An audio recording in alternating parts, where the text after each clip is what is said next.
DC Comics President JimLee recently just made a statement about manga and its comparison to American comics. As a fan of both, I'd like to give my thoughts, but before I do, let's read his statement for clarification. He states, "I often find myself wondering what is missing in Western comics and why aren't they able to achieve the same flavor.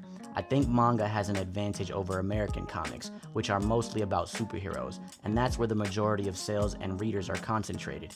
In Japan, it's closer to literature, and anyone can read it, and it's not just hero stories.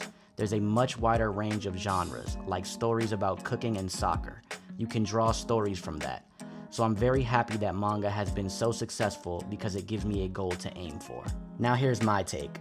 I'd like to dive into some differences and a little bit of comparisons as someone who indulges in both. My first point, I'll talk about accessibility, and that can be broken up into many things, financial and monetary, as well as convenience. With comics, you pay $5 to $10 to get one issue, and that could be weekly, bi-weekly, or monthly. The argument to that would be getting a subscription like Marvel Unlimited, where you pay a monthly or annual fee and you get their vault, open to all of their comics.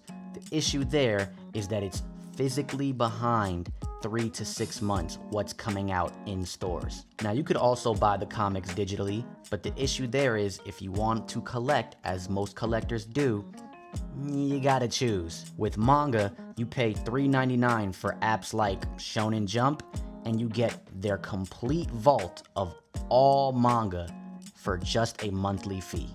The comparison there is that if you want physical manga, they are usually 9 months to a year behind.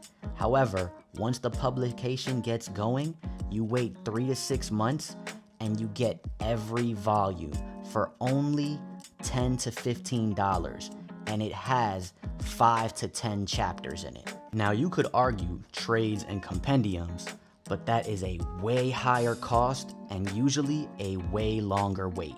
Now obviously both are a business, but the American comic book industry is way more capitalized, especially from the big two. Now both are convenient to get to, whether that's a local comic book store, a bookshop, or one of their apps, but the financial aspect leans more towards manga. Now I want to get into my second point, the storytelling aspect of it. With manga, you usually have one writer and or artist that is allowed to tell their creative story with creative freedom from the beginning, the middle, and the end, without any interruptions from publishing or editorial. With comics, you have hundreds of writers, artists, inkers, and letterers who are all in a shared universe with shared characters.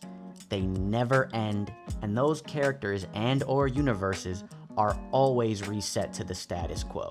It's why we feel like characters like Spider-Man, Superman, Batman, the X-Men never change, never grow, and if they do, they will eventually be reset. I like to joke with all my friends that I love Spider-Man, but he is a bum and he's been the same bum for 40 years. He's never gonna change. Now one could argue we get different takes from everybody that's involved, and that's how we got the beauty of things like the Absolute Universe from DC or the new Ultimate Universe from Marvel. Now that's not to say we don't have great creators in the comic book industry, people like Scott Snyder, Dennis Camp, Al Ewing, Dan Mora.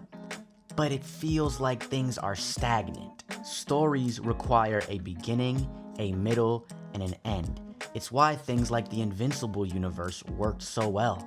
Most manga end, and if they continue on, it's usually in a sequel, like Dragon Ball Super, Boruto, Jujutsu Kaisen Modelo, or sometimes we even get a prequel, like Fire Force. Another thing is that manga is usually drawn in black and white, which allows these issues or chapters to come out weekly.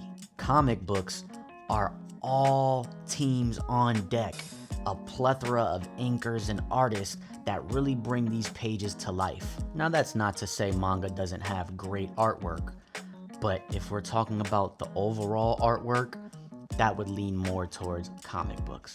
My last point is more of a personal bias and a preference, but it feels like modern comics just don't have enough story to be told.